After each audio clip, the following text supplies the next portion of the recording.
এতদিন পর আজ এই বীজগুলোকে বসানোর সময় পেলাম। তোমরা তো জানোই আমি বেশ কিছু সবজির বীজ কিনেছিলাম। তার মধ্যে এই যে এটা, এই ৩ টে হলো ফুলকপির বীজ।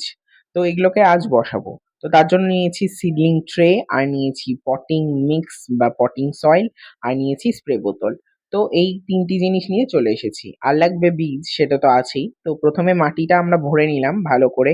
এবার সমান সমান করে আমরা কিন্তু প্রত্যেকটা খাঁচে ভরে নেব। আমি এখানে ৩ টে লাইনের মধ্যে করেছি যেহেতু ৩ টে ভ্যারাইটি। তো এরপরে আমরা কিন্তু বীজগুলো বসিয়ে দেব। এরকম বীজ ছোট ছোট আমরা একেকটা খাঁচের মধ্যে একটা করে দেব। আর এখানে মোট কটা ৭ টা মতন আছে, বা ৭ টা কি ৬ টা। তো একেকটার মধ্যে আমরা কিন্তু ৭ টা বীজ আমরা দিচ্ছি। তো একেকটা লাইনে, এবং নেক্সট লাইনগুলোতে আমরা দিলাম বেগুনি রঙের আর হচ্ছে হলুদ রঙের। তো এই দুটো ভ্যারাইটি কিন্তু আমি এবার ১ম নতুন করছি। জানি না কি রেজাল্ট পাবো।